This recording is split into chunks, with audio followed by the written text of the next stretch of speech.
सच के साथ। नमस्कार, सिटी वाराणसी लाइव में आप सभी का स्वागत है। मैं हूं अमित मिश्रा। आइए देखते हैं आज के हेडलाइंस।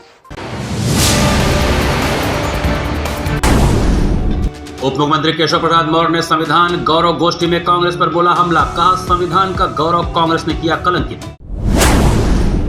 ड्यूटी से लौटते समय होमगार्ड की बाइक जीटी रोड पर खड़ी ट्रेलर से टकराई, 2 होमगार्ड के जवानों की दर्दनाक मौत। रोलर स्केटिंग से 10,550 किलोमीटर की आरोग्य भारत यात्रा पर निकली सोनी चौरसिया, 113 दिनों में 20 राज्यों से होकर गुजरेगी यह यात्रा। और महाकुंभ के निर्विघ्न संपन्नता के लिए भगवान नर्मदेश्वर शिव का किया गया रुद्राभिषेक। और अब समाचार विस्तार से। भाजपा जिला और महानगर की ओर से रोहनिया स्थित कार्यालय पर संविधान गोष्ठी का आयोजन हुआ। भाजपा द्वारा चलाए जा रहे संविधान गौरव अभियान के तहत सोमवार को भाजपा जिला और महानगर की ओर से रोहनिया स्थित कार्यालय पर संविधान गौरव गोष्ठी का आयोजन हुआ। बतौर मुख्य वक्ता उत्तर प्रदेश के उप मुख्यमंत्री केशव प्रसाद मौर्य ने कहा कि कांग्रेस ने भारतीय संविधान के गौरव को कलंकित किया है, जबकि भाजपा सरकार में डॉक्टर अम्बेडकर के योगदान को पूरा सम्मान मिला है। उप मुख्यमंत्री केशव प्रसाद मौर्य ने कहा कि भारत के वर्तमान प्रधानमंत्री नरेंद्र मोदी ने बाबा साहेब डॉक्टर भीमराव अम्बेडकर के योगदान को लगातार सम्मान दिया है। उन्होंने यह भी सुनिश्चित किया कि डॉक्टर भीमराव अम्बेडकर की विरासत को आने वाली पीढ़ियों के लिए कैसे संरक्षित रखा जाए। भाजपा सरकार में डॉक्टर अम्बेडकर के जीवन से जुड़े 5 प्रमुख स्थलों की पहचान कर उन्हें पंच तीर्थ के रूप में विकसित किया गया। इनमें शामिल डॉक्टर भीमराव अम्बेडकर के जन्म स्थान महू मध्य प्रदेश को प्रमुख स्मारक के रूप में विकसित किया गया। उन्होंने कहा कि मोदी सरकार ने भी ऐप लॉन्च किया जो डॉक्टर अम्बेडकर के नाम पर आधारित है। उन्होंने आगे कहा कि 1990 में भाजपा समर्थित सरकार ने भारत के कानूनी और सामाजिक ढांचे को आकार देने में उनकी अद्वितीय भूमिका को मान्यता देते हुए डॉक्टर अम्बेडकर को प्रतिष्ठित भारत रत्न से सम्मानित किया। वहीं कांग्रेस ने सिर्फ संविधान में बदलाव ही किया है। उन्होंने कहा कि यदि कांग्रेस ने संविधान के तहत देश को चलाया होता तो आज अमेरिका जैसा देश पीछे होता। भारतीय संविधान में अब तक 106 संशोधन किए गए, जिसमें 75 संशोधन कांग्रेस शासन के दौरान किए गए हैं, जिससे यह दर्शाता है कि कांग्रेस ने राजनीतिक स्वार्थ के लिए बार बार संविधान को बदला। कांग्रेस ने बार बार अनुच्छेद 356 का उपयोग विपक्ष शासित राज्य सरकारों को बर्खास्त करने और केंद्रीय शासन लागू करने के लिए किया, जिसके तहत 88 बार राष्ट्रपति शासन लगाया गया। स्वागत भाषण क्षेत्रीय अध्यक्ष दिलीप पटेल ने दिया और उन्होंने उप मुख्यमंत्री केशव प्रसाद मौर्य को संविधान की पुस्तक भेंट की। प्रारंभ में उप मुख्यमंत्री डॉक्टर केशव प्रसाद मौर्य ने दीप प्रज्वलित कर डॉक्टर भीमराव अम्बेडकर के चित्र पर पुष्पांजलि अर्पित की। तत्पश्चात वंदे मातरम गीत का प्रस्तुतिकरण किया गया। कार्यक्रम का संचालन जिला महामंत्री संजय सोनकर, धन्यवाद ज्ञापन जिलाध्यक्ष व एमएलसी हंसराज विश्वकर्मा ने दिया। गोष्ठी में मुख्य रूप से क्षेत्रीय अध्यक्ष दिलीप पटेल, जिलाध्यक्ष व एमएलसी हंसराज विश्वकर्मा, महानगर अध्यक्ष विद्यासागर राय, विधान परिषद सदस्य धर्मेंद्र राय, महापौर अशोक तिवारी, जिला पंचायत अध्यक्ष पूनम मौर्य, पूर्व महापौर कौशलेन्द्र सिंह, पूर्व विधायक सूर्य नारायण सिंह, पूर्व विधायक शिव तपस्या पासवान, क्षेत्रीय मीडिया प्रभारी रतन राठी, संतोष सोलापुरकर, महानगर मीडिया प्रभारी किशोर सेठ, शैलेंद्र मिश्रा, निर्मला सिंह पटेल, युवा मोर्चा क्षेत्रीय अध्यक्ष शैलेंद्र मौर्य, एडवोकेट अशोक जाटव, अजय सिंह मुन्ना, जेपी सिंह सहित जिले एवं महानगर के समस्त पदाधिकारी, सभी मंडल अध्यक्ष, मोर्चा प्रकोष्ठों के पदाधिकारी सहित भारी संख्या में सैकड़ों कार्यकर्ता मौजूद रहे। तो संविधान सभा में बाबा साहब सदस्य न बनने पाए, इसके लिए कांग्रेस पार्टी ने सारा षड्यंत्र किया, बहुत बुरा षड्यंत्र किया और उनको संविधान सभा का सदस्य महाराष्ट्र से बनना था, उनको बनने नहीं दिया। पश्चिम बंगाल के कोटे में बन करके आए, अन्यथा संविधान सभा की वो अध्यक्ष नहीं है। देश में 370 जैसी बीमारी, कैंसर या देश के किसी हिस्से को कमजोर ना बना सके, जिसे 370 को विशेष जो अधिकार देने का काम हुआ, उसके बाबा साहब विरोध है। लेकिन 370 का उद्देश्य क्या था? आपने देखा आजादी के बाद जम्मू कश्मीर में अनुच्छेद 370 और 35 से लगा करके मेरे भारत माता के हाथ और पैर में बेड़ियां जकड़ दी गई। बाबा साहब चाहते थे इस देश की जो आधी आबादी महिलाओं की है, उनको शिक्षा भी मिले, उनको स्वास्थ्य भी मिले, उनको आर्थिक उन्नति का अवसर भी मिले। लेकिन कांग्रेस पार्टी ने उनको कभी अवसर नहीं दिया।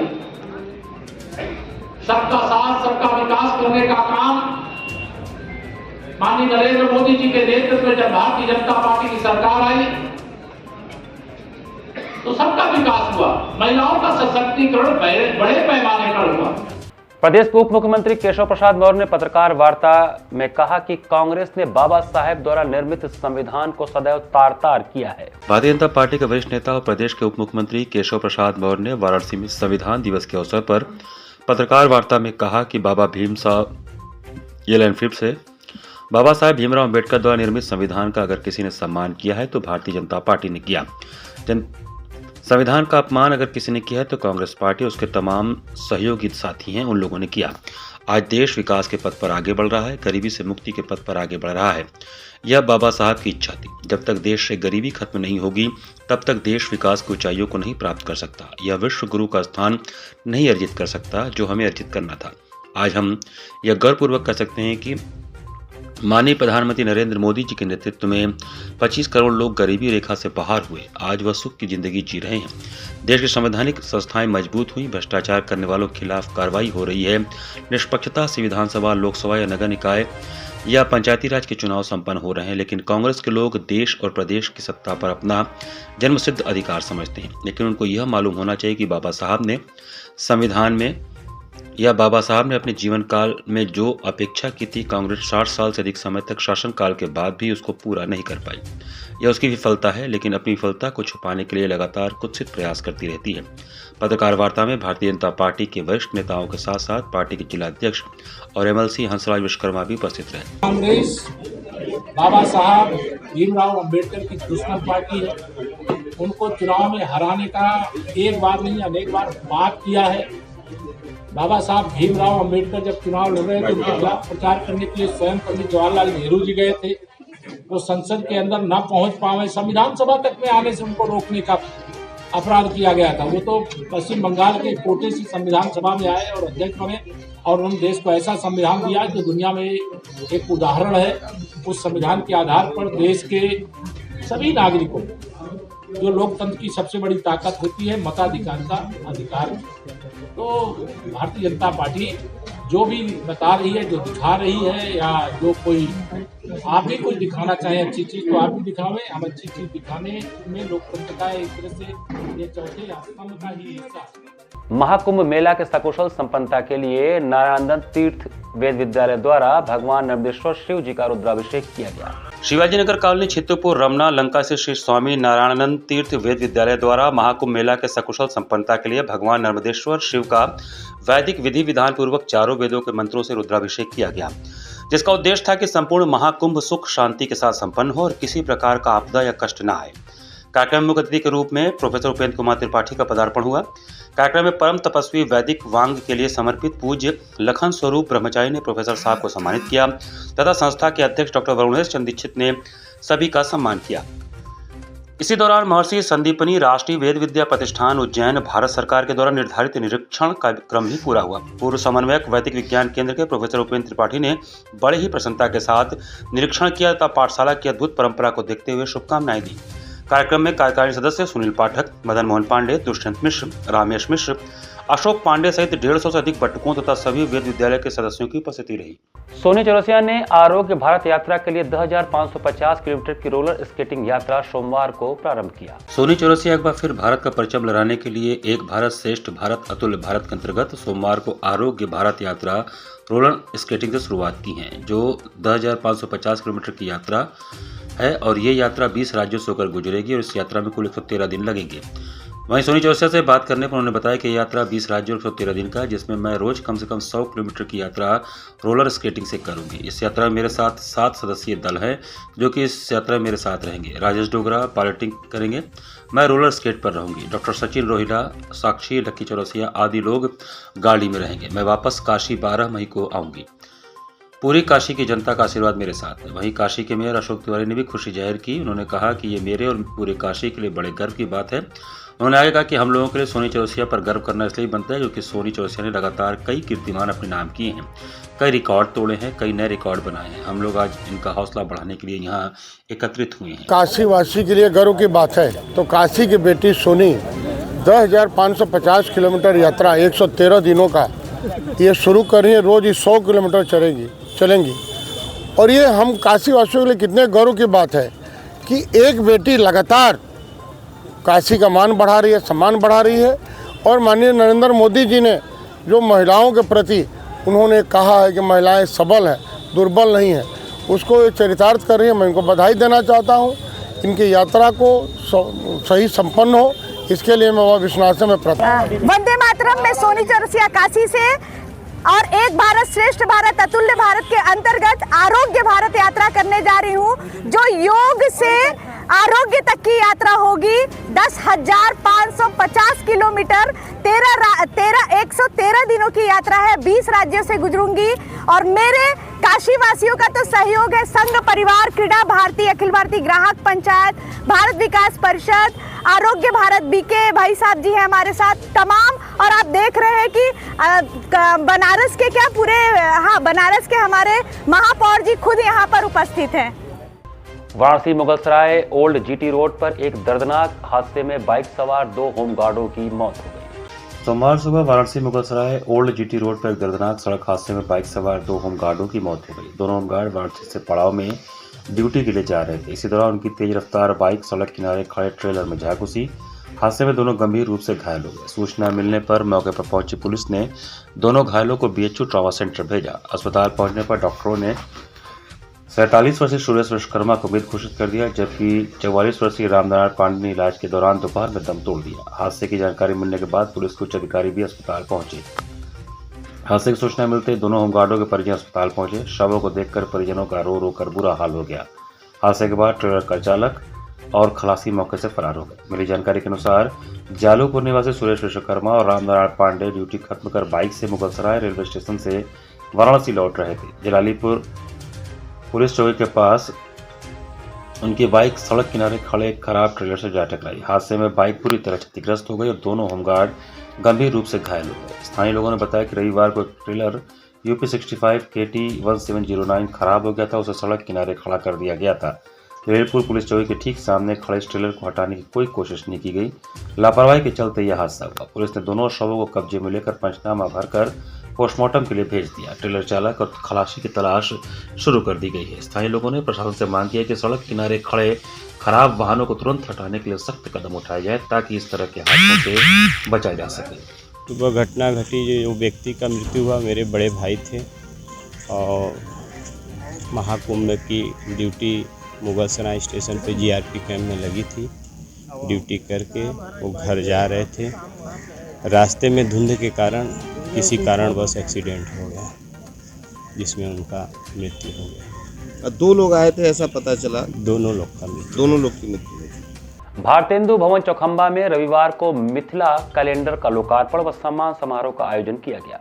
मैथिल समाज उत्तर प्रदेश तत्वावधान में रविवार को हिंदी के तीर्थ भारतेंदु भवन चौखंबा में मिथिला कैलेंडर लोकार्पण व सम्मान कार्यक्रम आयोजित किया गया। कार्यक्रम का शुभारंभ कवि कोकिल विद्यापति के चित्र पर माल्यार्पण और दीप प्रज्वलन करके आगत अतिथियों द्वारा किया गया। सम्मान के क्रम में दी बनारस बार एसोसिएशन के सतीश तिवारी और महामंत्री शशांक श्रीवास्तव, वरिष्ठ उपाध्यक्ष कृष्णकांत दीक्षित, कनिष्ठ उपाध्यक्ष राघवेंद्र दुबे, उपाध्यक्ष दीपक राय कान्हा को मिथिला संस्कृति के प्रतीक पाग, संत शिरोमणि परमहंस लक्ष्मीनाथ गोसाई और महर्षि गौतम का चित्र माला और शॉल से सम्मानित किया गया। मुख्य अतिथि पद से बोलते हुए बनारस बार के अध्यक्ष सतीश तिवारी ने कहा कि मिथिला कैलेंडर गागर में सागर भरने का काम कर रहा है।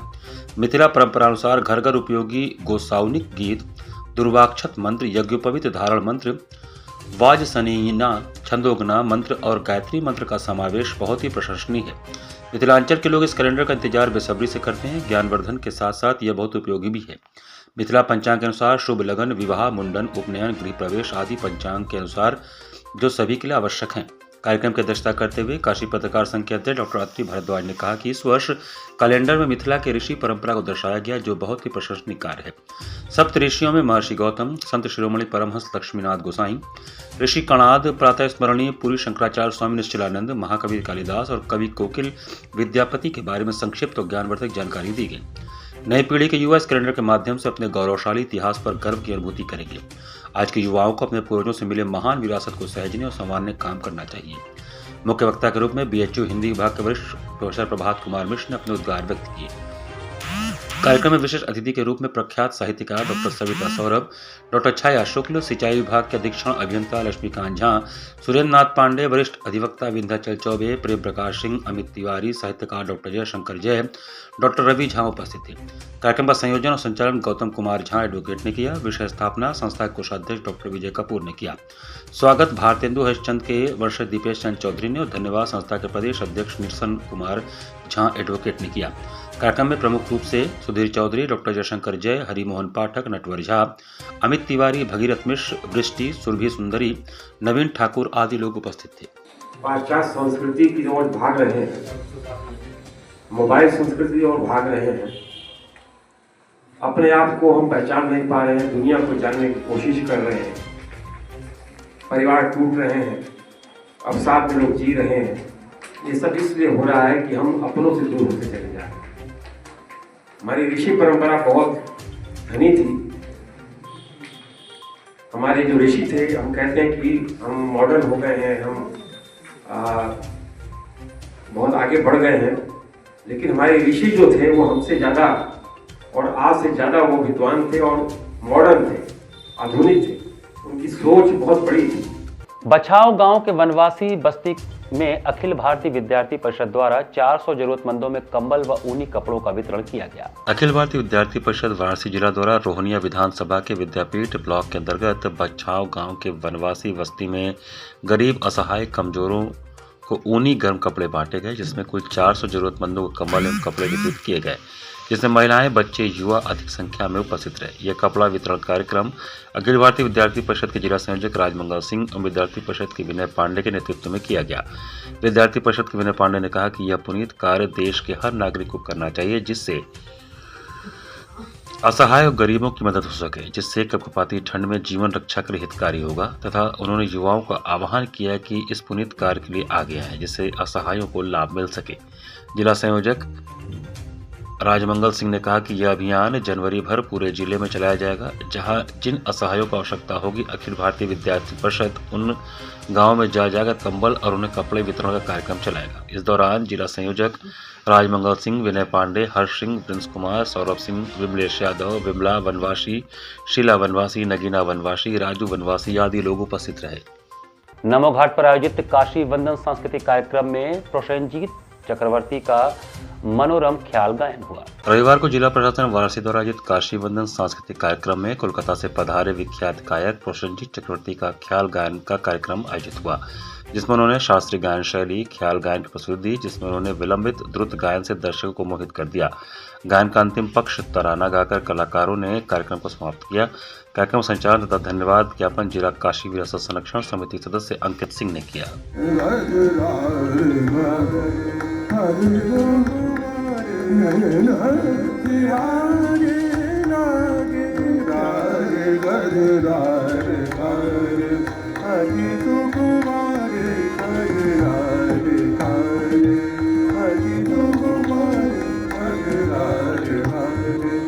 आद्य जगतगुरु स्वामी रामानंदाचार्य जी के 725वें जयंती के अवसर पर काशी संत समाज द्वारा आयोजन।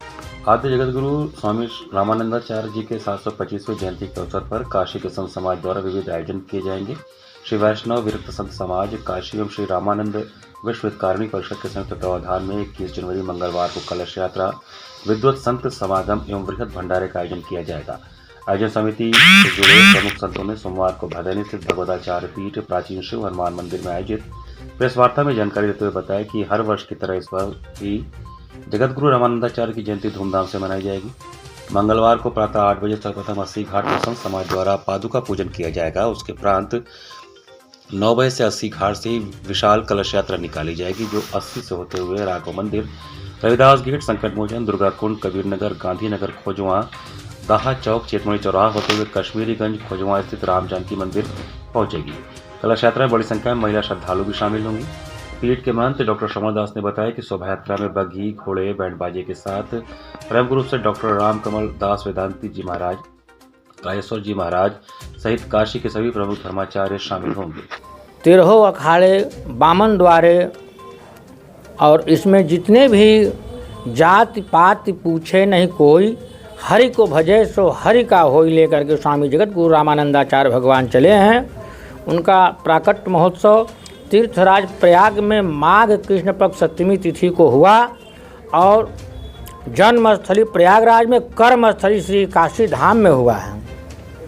इसलिए काशी धाम में उनके कर्मस्थली को लेते हुए चरण पादुका का पूजन करते हुए शोभा यात्रा के रूप में समस्त जनता जनार्दन के सुख समस्त भलाई कल्याण के लिए विश्व शांति के लिए प्रत्येक वर्ष ये कार्यक्रम मनाया जाता है। घाट संध्या कार्यक्रम में कोलकाता के कलाकार ऋत्विक भट्टाचार्य ने भरतनाट्यम का सुंदर प्रदर्शन किया। सुबह बनास के अंतर्गत प्रत्येक रविवार को आयोजित काशी रस कार्यक्रम में कोलकाता से पधारे युवा कलाकार ऋत्विक भट्टाचार्य ने दक्षिण भारत के तमिल राज्य के प्रसिद्ध विद्या भरतनाट्यम नृत्य का शुभारंभ पुष्पांजलि तत्पश्चात कीर्तनम एवं समापन तिलाना से किया। कलाकार ने पद लय ताल अंग संचरण बाकी चितवन एवं लास्य भय सौंदर्य से दर्शकों के हृदय को आलादित किया।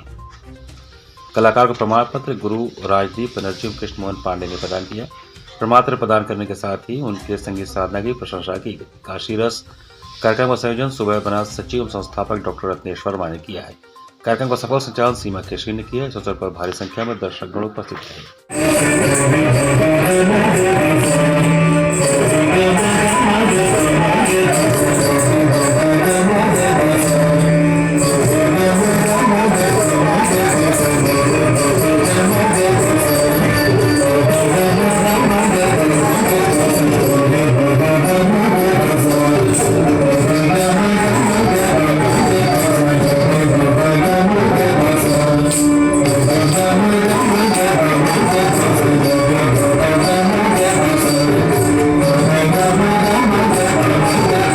प्रीमियर फुटबॉल लीग सीजन 3 में सोमवार को 3 मैच खेले गए जिसमें खिलाड़ियों ने जबरदस्त प्रदर्शन किया।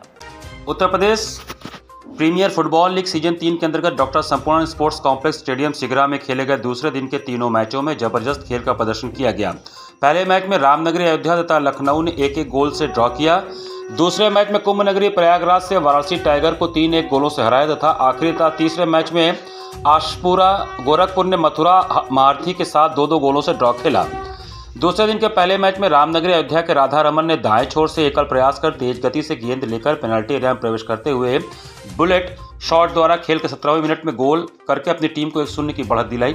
गोल खाने के बाद लखनऊ ने वापसी करने का पूरा प्रयास किया और उस खेल के 32 मिनट में यह सफलता दिलाई। उसके गौरव परिहार ने राइट आउट सुमित दुबे के पास पर खेल के 32वें मिनट में गोल करके अपनी टीम को 1-1 की बराबरी पर ला खड़ा किया। दूसरे मैच में कुंभ नगरी प्रयागराज ने खेल के 9वें मिनट में दिव्यांशु की तेज शॉट को वाराणसी के साइड बैक मंजीत द्वारा सिर से दिए गए पास को गोल कीपर नियंत्रण नहीं ले पाए और गेंद सीधे गोल रेखा पार कर गई और यह मैच उनकी तरफ झुकता हुआ नजर आया। वाराणसी के अमित कश्यप, संदीप रूपेश और कमालुद्दीन ने कुछ एक आक्रमण लक्ष्य पर किया परंतु वह सभी असफल हुए। गोलकीपर को प्राप्त करने में वह सफल नहीं हो पाए। प्रति आक्रमण पर कुंभ नगरी प्रयागराज के आयुष ने खेल के 42वें मिनट में गोल करके बढ़त 2-0 कर दिया और खेल के 50वें मिनट में राइट आउट आशुतोष के पास से दिव्यांशु ने गोल करके बढ़त को 3-0 की अजय बढ़त में बदल दिया। 3 गोलों से पिछड़ने के बावजूद वाराणसी टाइगर खिलाड़ियों ने हौसला नहीं हारा और उनके इकबाल ने गोल के अंतर को 3-1 से कम किया। अंतिम संघर्षपूर्ण एवं रोमांच से भरपूर तीसरे मैच में जहां पहले हाफ में मथुरा महारथी का रहा वहीं दूसरा हाफ आसपुरा गोरखपुर का रहा। दोनों टीमों ने बहुत अच्छे खेल का प्रदर्शन किया। दोनों खिलाड़ियों ने खेल के शुरू से ही आक्रामक खेल देखते हुए अंतिम सिटी मैच खेला। मथुरा में खेल के 70 मिनट में अपने खिलाड़ी आकाश के जरिए एक गोल किया तथा खेल के 43वें मिनट में मोहम्मद कैफ ने बहुत अच्छा गोल किया। वहीं आसपुरा गोरखपुर की ओर से खेले गए 48वें मिनट में आदित्य ने गोल के अंदर को 1-2 से कम किया और 56वें मिनट में आदित्य ने ही अपना दूसरा और टीम के लिए बहुमूल्य गोल करके टीम को 2 की बराबरी पर ला खड़ा किया। आज 3 मैच खेले जा रहे हैं। आज आखिरी मैच आपके सामने चल रहा है। मथुरा 11 एस्परा 11 के बीच में चल रहा है। गोरखपुर एस्परा 11 और मथुरा के बीच चल रहा है मैच। काफ़ी रोचक मैच चल रहा है। ये तीसरा मैच और 2 मैच किसके बीच में? इसके पहले खेला गया लखनऊ वर्सेज बनारस के बीच। इसी के साथ सिटी वाराणसी लाइव का ये संस्करण हम समाप्त करते हैं। मुझे दीजिए आज्ञा। नमस्कार।